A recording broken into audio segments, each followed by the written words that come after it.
Good noon to all the students who are participating in today's class. I welcome the guys and girls of class 12 in the period of chemistry.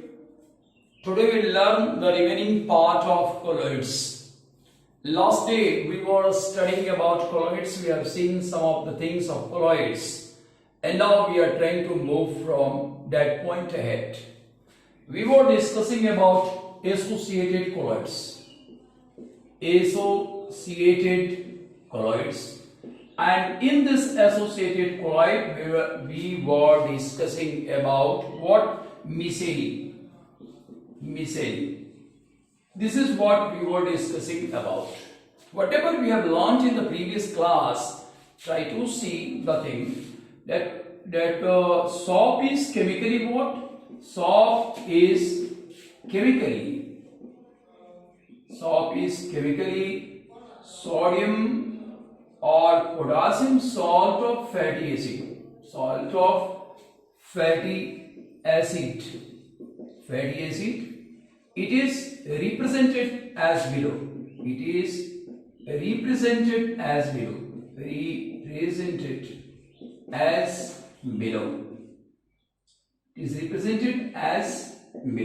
Now see,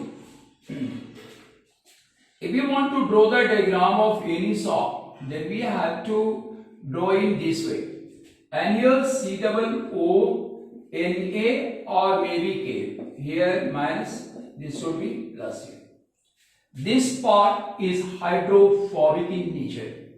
This part is called hydrophobic tail.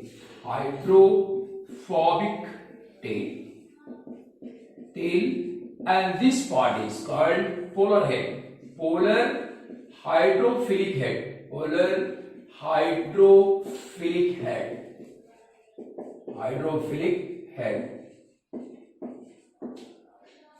पहले हमने shop के बारे में पढ़ा था, साबुन के बारे में पढ़ा था, और साबुन का रिप्रेजेंटेशन हम लोग इस तरीके से करते हैं. ये इसका हाइड्रोकार्बन का पार्ट है, और हाइड्रोकार्बन का पार्ट जो आप देख रहे हैं ये टेल की तरह दिख रहा है, ये हाइड्रोफोबिक टेल है. इसलिए हाइड्रोफोबिक है कि हाइड्रोकार्बन कंप्लीटली नॉन पोलर होते हैं, और नॉन पोलर सब्सटेंस कभी भी वाटर के साथ इंटरेक्शन नहीं कर सकता, क्योंकि इंटरेक्शन करने के लिए उसमें पोलैरिटी होना चाहिए. वाटर एक पोलर सॉल्वेंट है, इसलिए ये पार्ट उसके साथ इंटरेक्शन नहीं करता. इसे हम लोग हाइड्रोफोबिक टेल कहते हैं. और ये पार्ट जो है ये पोलर हाइड्रोफिलिक हेड है. चूंकि वाटर एक पोलर लिक्विड है और इसलिए ये पार्ट जो है वाटर के साथ इंटरेक्शन करता है. अब हम लोग क्लींजिंग एक्शन ऑफ सॉप पढ़ेंगे या मिसेली फॉर्मेशन पढ़ेंगे. केमिस्ट्री के नजरिए से देखा जाए तो केमिस्ट्री डॉट को क्या मानता है? केमिस्ट्री गंदगी को, मैल को क्या मानता है? Dot is a greasy material.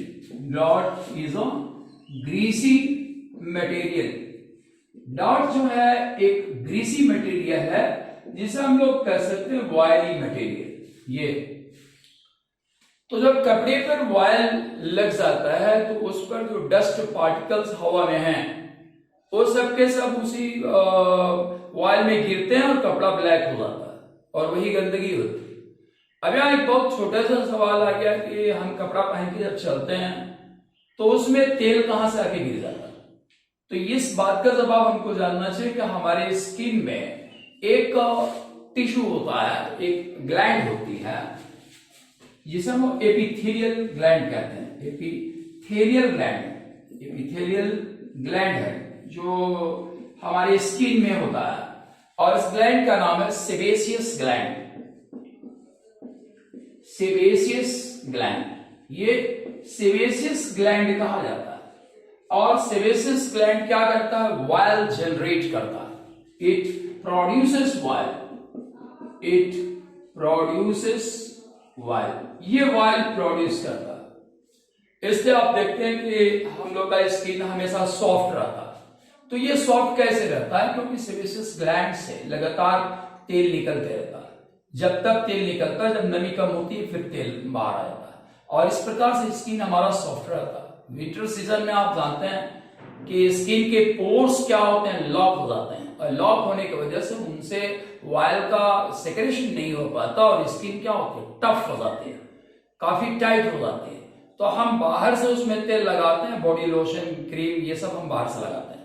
तो ये जो डर्ट है वो ग्रीसी मटेरियल है, ऑयली मटेरियल है, हमारे वातावरण का जो धूल है उसमें आके गिरता है, सटता है, और उसे सटने से कपड़े काले रंग के हो जाते हैं। अब साबुन जो है अपना क्लींजिंग एक्शन कैसे करता है ये हमको देखना है। तो क्लींजिंग एक्शन ऑफ सॉप हम लोग अगर देखें तो जो डर्ट है वो ऑयल है, तो ऑयल के रूप में ये क्या है हमारा, ये ऑयल है, वाली ड्रॉप, ये वाली ड्रॉप है। अब जो साबुन है उसका कौन सा पार्ट, देखिए केमिस्ट्री में एक बड़ी अच्छी चीज है जो हमको याद रखना चाहिए कि लाइक डिसॉल्व्स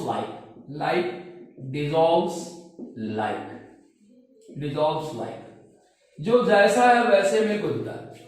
अब जो हाइड्रोफोबिक टेल है वो इंट्रैक्शन इस वायल से करेगा, क्योंकि वायल क्या है, वो खुद में भी ऑर्गेनिक सब्सटेंस है, तो ये ऑर्गेनिक सब्सटेंस है, इसलिए हाइड्रोफोबिक टेल इसके साथ जुड़ेगा।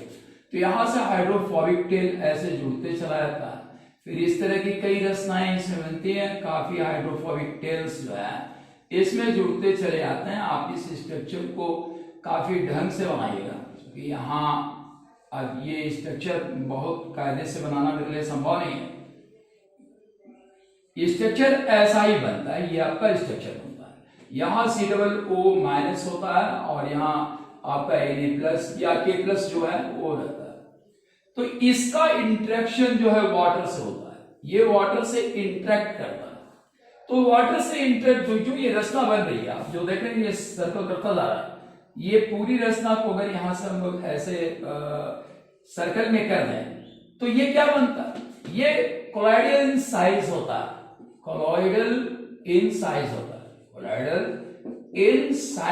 है, याद देखिए। तो ये कोलॉइडल पार्टिकल जो तैयार हुआ है वो कैसे हुआ, एसोसिएशन से हुआ। बहुत सारे सॉफ्ट मॉलिक्यूल्स आपस में जुड़े हैं एक पॉइंट पर, और उनके जुड़ने से ये कोलॉइडल साइज तैयार होता है। तो ये सॉफ्ट सॉल्यूशन क्या है, सॉफ्ट सॉल्यूशन कोलॉइडल सॉल्यूशन, इसको याद रखिएगा। सॉफ्ट सॉल्यूशन जो है वो कोलॉइडल सॉल्यूशन, कोलॉइडल सॉल्व, ये कोलॉइडल सॉल्व। तो ये जो हमने देखा ये कोलॉइडल, तो अब आप देखेंगे कि वाटर के साथ यहाँ एक, अब इसका वाटर का पॉजिटिव पार्ट इस पर काम करेगा, इसके तो ये आपका नेगेटिव पोल यहाँ लाएगा, पॉजिटिव सेटलमेंट दे हम इसका, तो यहां से इसका पॉजिटिव सेंटर यहाँ आएगा, ये पॉजिटिव सेंटर यहाँ आएगा, और इस प्रकार से यहाँ एक इंटरेक्शन होता है यहाँ इस जगह पर। ये इंटरेक्शन क्या करता है कि ये अट्रैक्शन खड़ा होता है यहाँ इन वाटर और इसके बीच में, ये अट्रैक्शन क्रिएट होता है, और ये अट्रैक्शन क्या करता है, इस पॉइंट पर क्या करता है, टेंशन क्रिएट करता है, अब जब ये टेंशन क्रिएट करता है तो ऑयल क्या होता है, कपड़े को छोड़ देता है, और कपड़े को छोड़ के छोटे छोटे बूंदों में बदल जाता है, कपड़ा छोड़ देता है, छोटे बूंदों में तब्दील हो जाता है, बदल जाता है। तो ये जो ड्रॉप था आपका, ये वाली ड्रॉप जो है आपका, ये क्या किया, वाली ड्रॉप, ये टूट गया छोटे छोटे ड्रॉप्स में, तो इसे लोग कहते हैं ड्रॉपलेट्स। किसके ड्रॉपलेट्स हैं, तो वायल के ड्रॉपलेट्स। तो वायल के ड्रॉपलेट्स छूट गए, कपड़ा से हट गया है, कपड़े के सरफेस पे आ गया।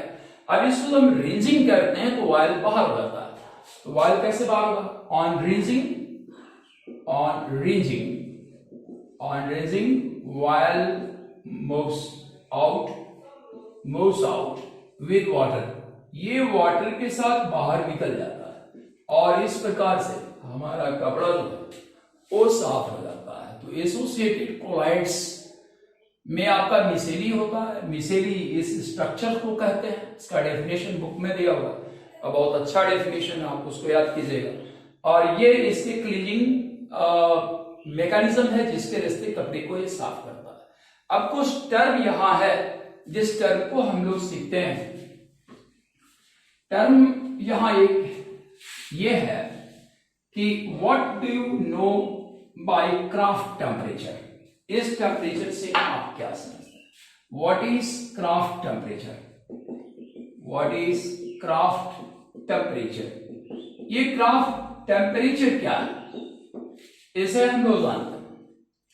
और कई ऐसे डेफिनेशंस होते हैं जो पॉजिटिव नहीं होते, वो नेगेटिव होते हैं। आप पॉजिटिवली अगर आप उसको लिखते हैं तो वो डेफिनेशन के साथ अनजस्टिफिकेशन है, आपको नेगेटिव आंसर ही उसका लिखना है। तो क्राफ्ट टेम्परेचर क्या है, इसका डेफिनेशन नेगेटिव है। तो क्या नेगेटिव डेफिनेशन है? The temperature below which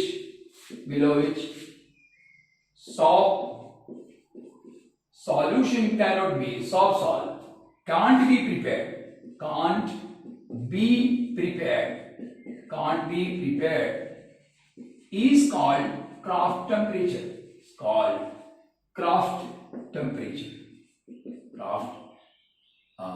temperature, इसे हम लोग क्राफ्ट टेम्परेचर कहते हैं।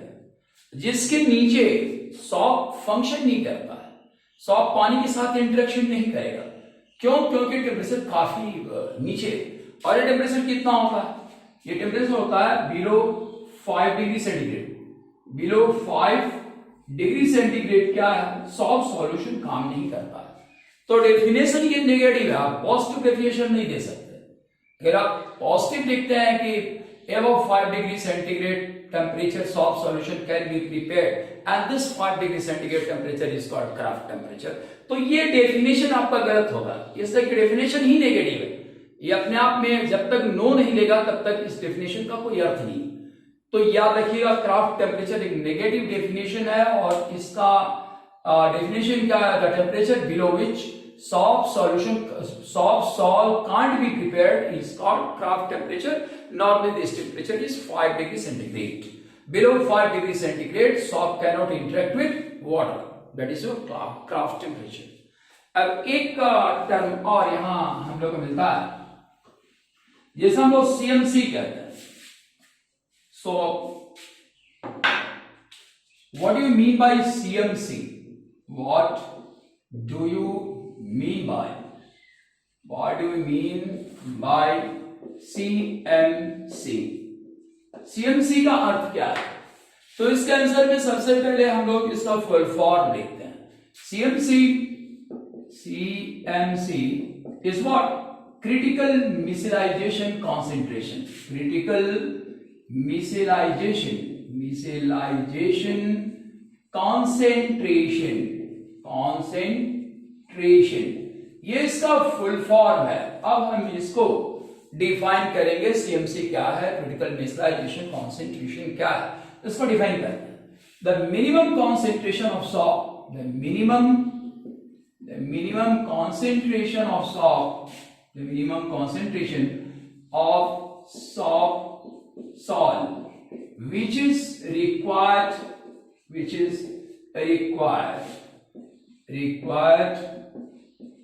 to clean completely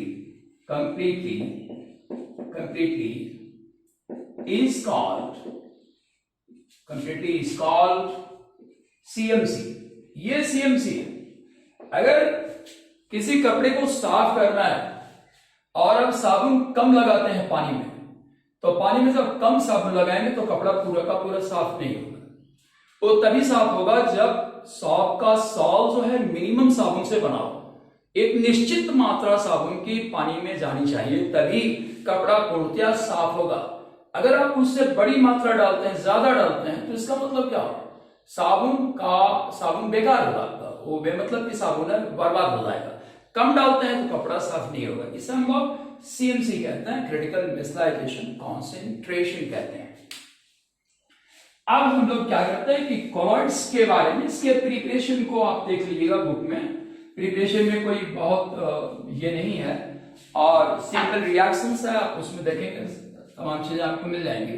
तो अब जो कॉलॉइड्स बनते हैं, वो कॉलॉइड्स के बनने के बाद उनका प्यूरिफिकेशन हम लोग करते हैं, प्यूरिफिकेशन ऑफ कोलॉइड्स। तो प्यूरिफिकेशन ऑफ कोलॉइड्स का जो कॉन्सेप्ट है उसको ढंग से जानिए, प्यूरिफिकेशन ऑफ कोलॉइड्स। अब ये आपको बताएगा कि कोलॉइडल पार्टिकल्स क्या होते हैं, वो इलेक्ट्रिकली चार्ज होते हैं। तो प्यूरिफिकेशन में हम करेंगे क्या, प्यूरिफिकेशन में जो डिफरेंट पार्टिकल्स के चार्जेस हैं उनको हटाएंगे, ठीक है। तो प्यूरिफिकेशन क्या है, purification is the removal of different charges present in colloid, different charges of different particles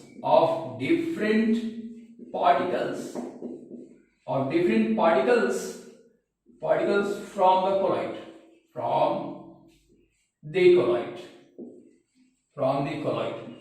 अब colloid में जो दूसरे एलिमेंट्स के चार्जेस हैं, जैसे मान लिया उसमें सोडियम का है, Na+ है, K+ है, Cl- है, और भी बहुत सारी चीजें वगैरह उसमें हैं, तो उनको रिमूव करना पड़ेगा, और उनको रिमूव करना ही प्यूरिफिकेशन ऑफ कोलॉइड्स होता है। लेकिन यहां एक बात और अच्छे से जान लेना है कि what is the role of other electrolytes, what is the role of other electrolytes present in colloid।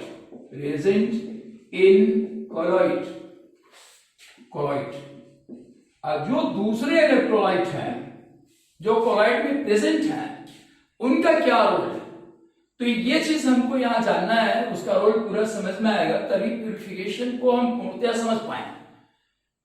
Large quantity में डिफरेंट इलेक्ट्रोलाइट्स का होना कोलॉइड के लिए अच्छा नहीं, वो खराब। यहां हम लिखते हैं इन लार्ज क्वांटिटी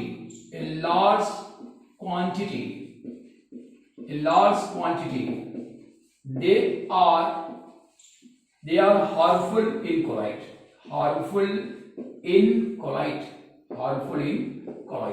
कोलॉइड में उनकी ज्यादा मात्रा खतरनाक है, और ये क्या होगा, कोलॉइडल सिस्टम को बैठा देगा, कोलॉइडल सिस्टम टिकेगा नहीं, वो अनस्टेबल हो जाएगा। लेकिन इनकी पूरी की पूरी इलेक्ट्रोलाइट्स को अगर हम हटाते तो क्या होगा, फिर कोलॉइड बैठ जाएगा हमारा। याद रखिएगा, if we remove all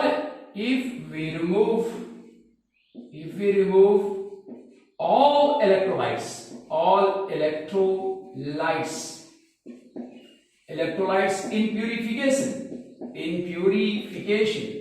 अगर प्यूरिफिकेशन में if we remove all electrolytes in purification, then colloidal system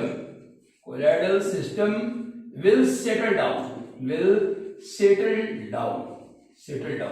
तो जो कोलॉइडल सिस्टम है आपका वो बैठ जाएगा, कोलॉइड समाप्त हो जाएगा, नीचे बैठ जाएगा, कोलॉइड बेकार हो जाएगा। तो इसके रिमूवल में याद रखा जाता है कि ज्यादा क्वांटिटी तो नुकसानदेह है, लेकिन उसकी कुछ निश्चित क्वांटिटी कोलॉइड में इलेक्ट्रिकल चार्जेस का होना जरूरी है।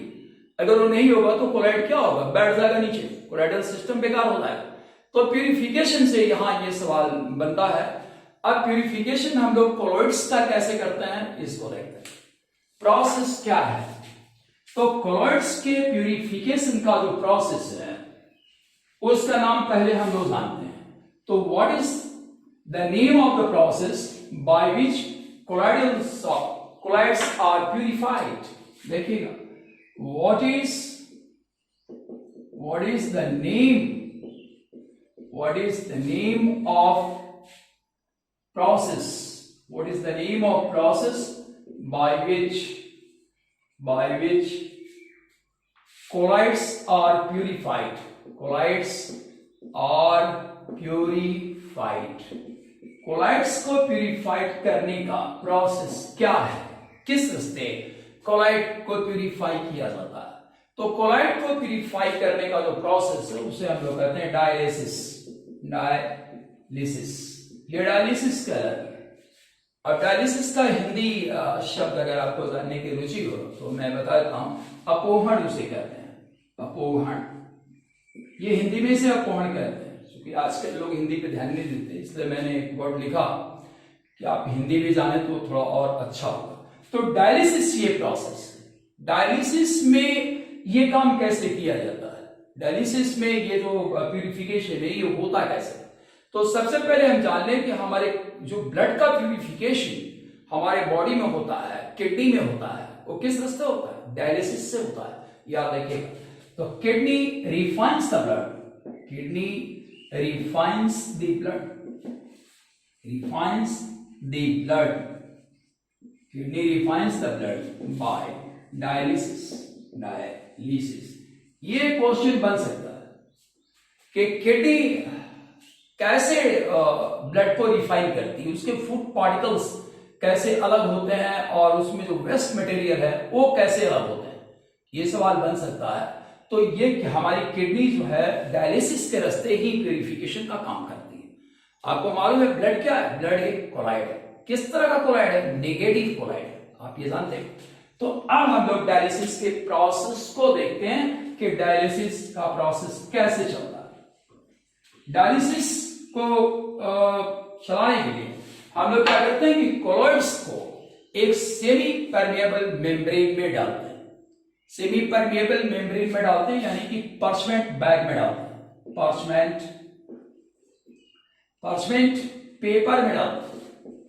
अब पार्चमेंट पेपर का नेचर क्या है, ये semi permeable, semi permeable, semi permeable का मतलब ये हुआ कि selected particles can come in and selected particles can go out.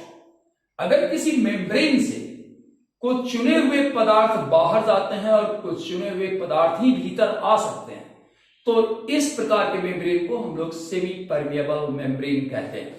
तो डायलिसिस जो है जिसमें कैरी आउट किया था वो सेमी परमिएबल नेचर का होता है और नॉर्मली इसको हम लोग पार्चमेंट पेपर कहते हैं।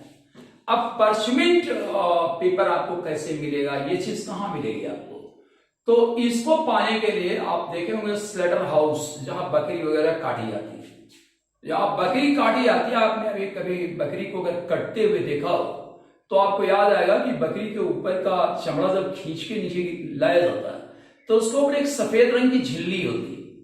ध्यान सुनिएगा, जब बकरी काटी जाती है उसका चमड़ा खींचा जाता है तो उसके ऊपर में चमड़े के ठीक नीचे सफेद रंग की झिल्ली दिखाई देती है और वो झिल्ली जो है पार्चमेंट पेपर होती है। तो जहां बकरी कटता है वहां वो जो झिल्ली बाद में काट के फेंक देते हैं सब और मीट बिकता है, उस झिल्ली को आप ले सकते हैं और वो झिल्ली पार्चमेंट पेपर ही कहलाती है, उससे डायलिसिस का काम किया जा सकता है। तो अब क्या करते हैं हम लोग कि जो सॉल्यूशन है, जो कोलाइडल सॉल्व है, उसको हम इसमें बांध के, ये मानिए ये हमारा पार्चमेंट के पेपर है, इसको हमने यहाँ बांध दिया, बांध के इसमें हमने कोलाइड्स डाल दिए, ये हमारा कोलाइड है। इसको बीकर में डालते हैं इस तरीके से, एक बीकर में काफी पानी हमने भर दिया, ये पानी भरा हुआ है, तो ये आपका वाटर है और इसमें आपका कोलाइड है। तो जब हम इसमें रखते हैं तो रखने से क्या होता है, इसके भीतर के जो इम्प्योर इलेक्ट्रोलाइट्स हैं वो बाहर निकलने लगते हैं। जैसे मान लीजिए इसमें Na+ है, Cl- है, तो ये आयंस बाहर निकलेंगे। अगर ये Na+ इसमें सपोज दैट है तो ये बाहर आ जाएगा, Cl- है ये बाहर आ जाएगा और इस प्रकार से इसका प्यूरिफिकेशन होता है। अब प्यूरिफिकेशन को फास्ट करने का एक मेथड है, ज्यादा तेजी से प्यूरिफिकेशन हो, इसके लिए हम लोग इलेक्ट्रिकल प्रोसेस लगाते हैं इसमें, और उस इलेक्ट्रिकल प्रोसेस को हम लोग इलेक्ट्रोडायलिसिस कहते हैं। तो इलेक्ट्रोडायलिसिस क्या है, इसे हम देखते हैं। इलेक्ट्रोडायलिसिस,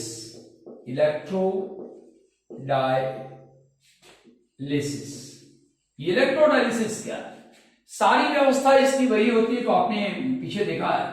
तो यहां हमने बीकर लिया बड़ा सा और इसमें जो है पार्चमेंट बैग में कोलाइड्स हमने इसमें डाल दिया, ये आपका कोलाइड है, ये कोलाइड इसमें डाल दिया गया, ये कोलाइड है और ये बाकी इलाके क्या है आपके वाटर के हैं, वाटर में ही हमने इसको डाला है, ये वाटर। अब हम लोग जो प्रोसेस है उसको तेज करने का उपाय करते हैं। तो तेज करने के लिए यहां एक इलेक्ट्रॉन डाल देते हैं और एक इलेक्ट्रॉन यहां डाल देते हैं।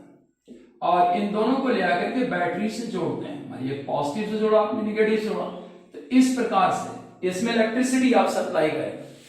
तो इलेक्ट्रिसिटी सप्लाई करेंगे तो ये आपका पॉजिटिव टर्मिनल है और ये नेगेटिव टर्मिनल है।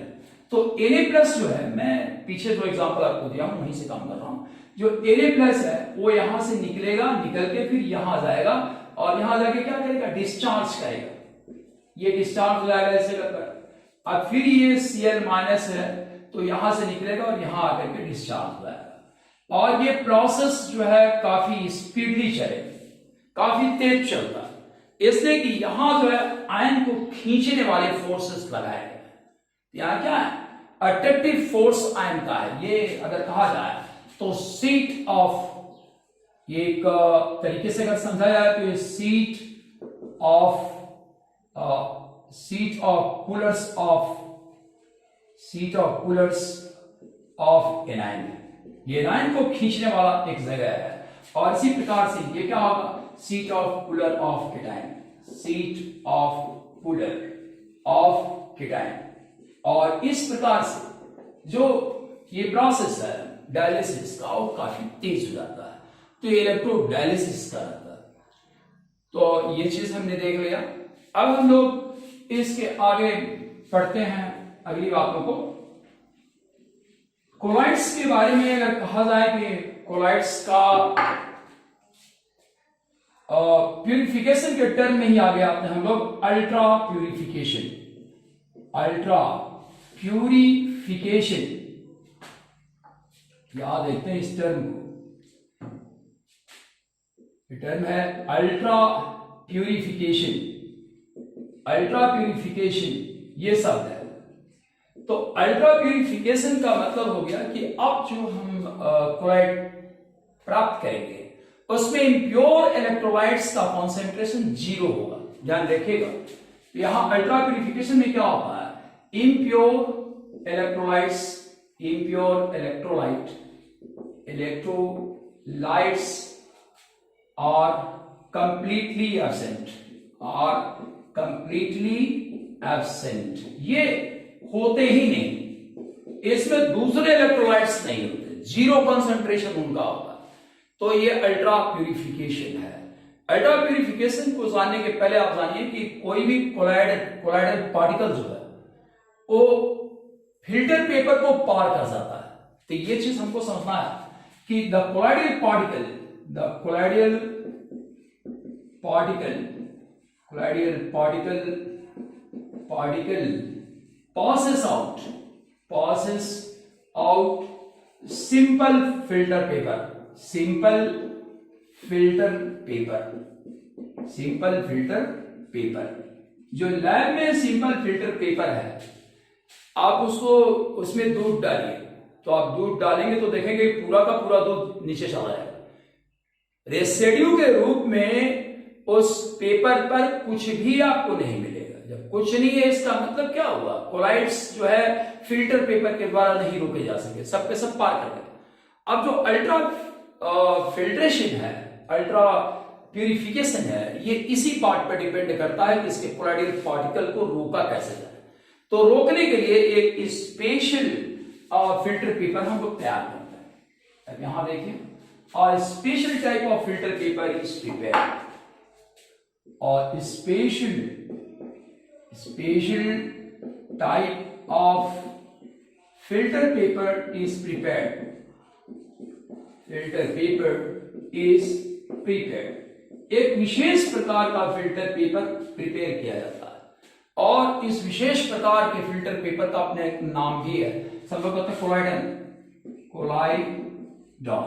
ये कोलाइडन, ये फिल्टर पेपर है। क्या करेगा ये कोलाइडल पार्टिकल्स को रोक देगा पास होने से। तो ये बनता कैसे, कोलाइडन क्या है, special filter paper, specially prepared filter paper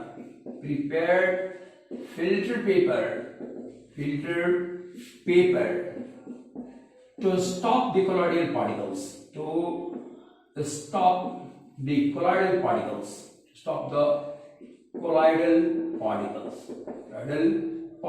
ये कोलाइडल पार्टिकल्स को रोक देगा। और कोलाइडल पार्टिकल्स को रोक देगा तो फिर हम क्या करेंगे, कोलाइडल पार्टिकल्स को अलग कर ले जाएंगे। तो कोलाइडॉन बनता कैसे है इसको याद रखिएगा।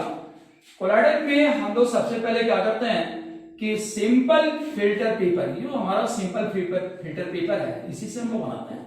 Simple filter paper is soft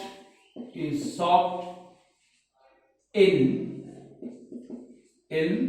the mixture, ये जो मिक्सचर है आप इसको देखिए। मिक्सचर में सेलुलोज नाइट्रेट होता है, सेलुलोज नाइट्रेट होता है, और इसके बाद इसमें एल्कोहल होता है और इसमें ईथर होता है।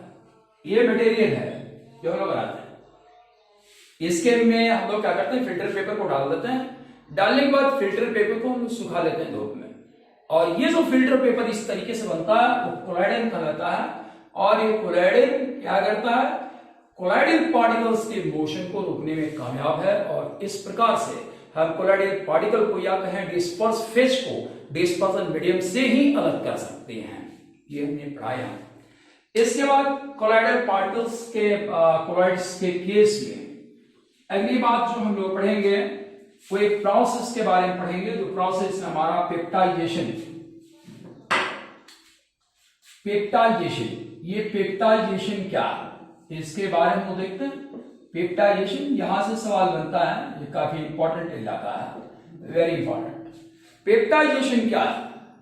अगर मान लिया जाए कि कोई कोलाइडल सिस्टम क्या हुआ है, बैठ गया है, खत्म हो गया है, उसके डिस्पर्स फेज के पार्टिकल्स नीचे बैठ गए हैं, कोलाइडल सिस्टम समाप्त हो चुका है, तो उसको रीजनरेट करने के लिए हम लोग क्या करते हैं, दूसरा कोलाइड उसमें मिलाते हैं, और जब मिलाते हैं तो फिर वो रीजनरेट कर जाता है, और इस प्रोसेस को हम लोग क्या कहते हैं, पेप्टाइजेशन कहते हैं। तो पेप्टाइजेशन क्या है? Peptization is the process of regenerating. Peptidation is the process of regenerating the freshly precipitated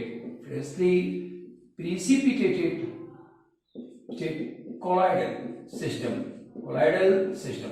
जो colloids हैं, freshly precipitated colloid, सिंपल अब इतना ही मानना है। freshly precipitated colloid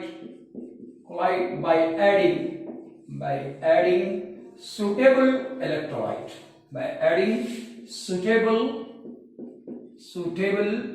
electrolyte, ठीक है। तो सुटेबल इलेक्ट्रोलाइट को हम डाल करके कोलाइडल सिस्टम को फिर से बना सकते हैं। नॉर्मली यहां जो सुटेबल इलेक्ट्रोलाइट होता है वो एक कोलाइड ही होता है, एक दूसरा कोलाइड, अनदर कोलाइड, ये दूसरा कोलाइड है जिसके माध्यम से हम लोग इसको जनरेट करते हैं, और जो पदार्थ इसको जनरेट करता है उसे हम लोग क्या करते हैं, पेप्टाइजर। पेप्टाइजर क्या है? तो पेप्टाइजर is the substance, peptider is the substance which regenerates colloidal system,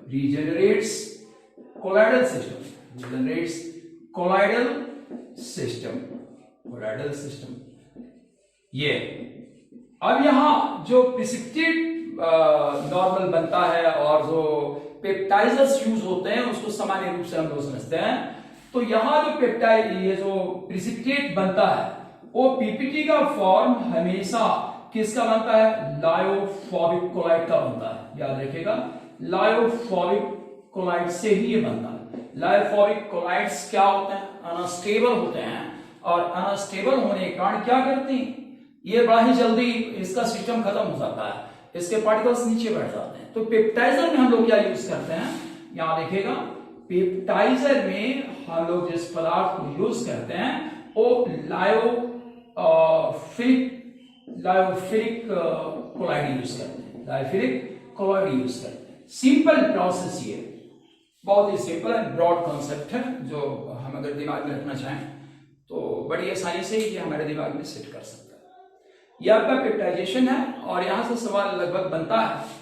अब हम लोग इसमें दूसरी बात को पढ़ते हैं, और अगला कॉन्सेप्ट कोलाइड का क्या है? अगला कॉन्सेप्ट कोलाइड का है फ्लॉक्चुलेशन और कोएगुलेशन, इसको ध्यान से देखेगा। फ्लॉक्चुलेशन, ये फ्लॉक्चुलेशन है, फ्लॉक्चुलेशन और कोएगुलेशन, कोएगुलेशन ये प्रोसेस। तो फ्लॉक्चुलेशन या कोएगुलेशन क्या, आपको किताब में ज्यादातर कोएगुलेशन लिखा हुआ मिलता है, लेकिन इसका अगला टर्म फ्लॉक्चुलेशन भी है, ये भी हमको जानना चाहिए। अगर टर्म क्वेश्चन पेपर में बदल गया तो परेशानी में ना पड़े हम, इसलिए इसको भी जान लेते हैं कि फ्लॉक्चुलेशन भी इसका एक टर्म है। तो कोएगुलेशन क्या है, आपको मालूम है कि कोलॉइडल सिस्टम चलता कैसे है, वो इस दम पर बना हुआ है कि उस पर इलेक्ट्रिकल चार्जेस हैं।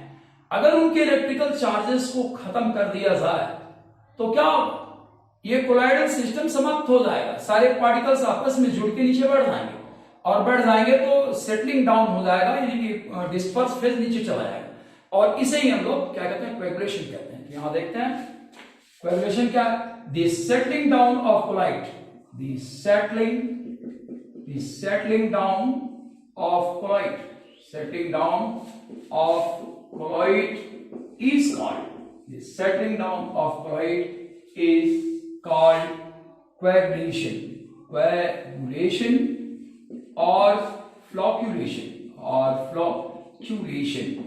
ठीक है। अब ये प्रोसेस कैसे होता है, इस प्रोसेस के लिए आपको बताएं कि इसके चार्ज को, जो डिस्पर्स फेज के ऊपर चार्ज है, जो कोलॉइडल पार्टिकल्स के ऊपर चार्ज है, उस चार्ज को खत्म करना पड़ेगा। तो इस चार्ज को समाप्त करने के लिए हम लोग क्या करते हैं, बाहर से इलेक्ट्रोलाइट डालते हैं, ठीक है। If we add suitable electrolyte, if we add suitable electrolyte, we add suitable electrolyte in colloid, if we add suitable electrolyte in colloid, the charge on colloidal particles diminishes, the charge on colloidal particles diminishes as a result the particles join together, the particles join together and become heavy enough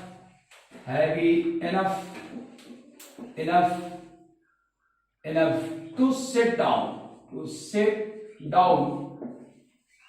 under the force of gravity, under the force of gravity,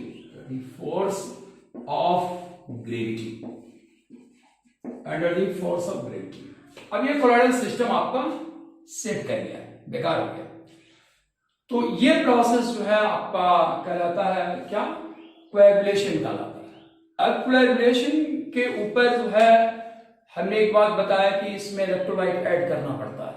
तो electrolyte के add करने से colloidal particles के charges समाप्त होते हैं, उनका charge समाप्त होता है, तो पार्टिकल्स आपस में जुड़ते हैं, जुड़ने के बाद हैवी हो जाते हैं, हैवी होने के बाद अंडर ग्रेविटी नीचे चले जाते हैं और कोलॉइडल सिस्टम समाप्त हो जाता है। तो यहां एक नियम हम लोगों को पढ़ना है इस जगह पर, जिसे हम लोग कहते हैं हार्डी एंड सुलजे लॉ। इसे हमने पढ़ना है, ये कोएगुलेशन से जुड़ा हुआ एक लॉ है, Hardy and सुलजे,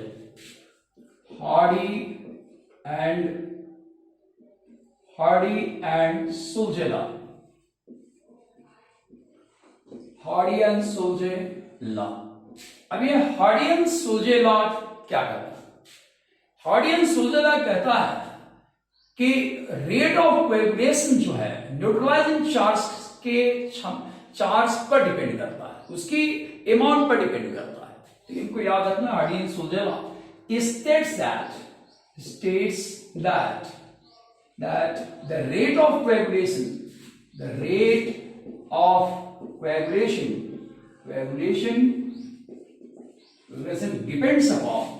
depends upon the amount of charge, present on the electrolyte, on the neutralizing electrolyte, the neutralizing electrolyte. अब ये शब्द जो है इसको हम बड़ा ढंग से समझते हैं। हरियन सुजेला क्या है कि ये कहता है कि चार्ज जितना बड़ा होगा उतना ही तेजी से क्या रेट ऑफ कोएगुलेशन होगा। तो अब हम ब्लड के केस में इस बात को समझ लेते हैं कि यहां इसका एप्लीकेशन कैसे हो रहा है। आप देखते हैं कि आफ्टर शेविंग, अगर हम दाढ़ी बनाते हैं या बनवाते हैं तो कभी कभी दाढ़ी कट जाती है, तो कटने के बाद हम क्या करते हैं, उसमें पोटाश एलम लगाते हैं। तो यहां क्वेश्चन में देता हूं, why potash alum is applied, why potash alum is applied, why potash serum is applied on bleeding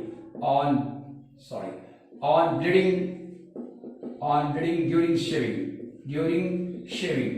अब शेविंग में अगर ब्लड आता है तो लोग पोटाशियम क्यों लगाते हैं?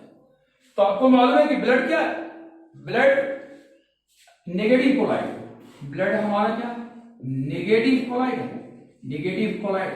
तो इसका न्यूट्रलाइजिंग आयन क्या होगा, इसका न्यूट्रलाइजिंग आयन बनेगा कौन, पॉजिटिव आयन बनेगा। अब पॉजिटिव आयंस में हम लोग देखते हैं कि Na+ से भी हम लोग इसका न्यूट्रल करा सकते हैं, Ba++ से भी कराया जा सकता है और Al3+ से भी कराया जा सकता है, जो ये आयन हमारा पोटाश एलम में होता है। पोटाश एलम में ये आयन हमारा है। तो रेट ऑफ कोएगुलेशन किससे ज्यादा तेज होगा, तो चार्ज के अमाउंट पर डिपेंड करता है। यहां सबसे ज्यादा चार्ज है, 3+ चार्ज है, इसलिए रेट क्या होगा, rate of coagulation will be very fast. Rate of coagulation of blood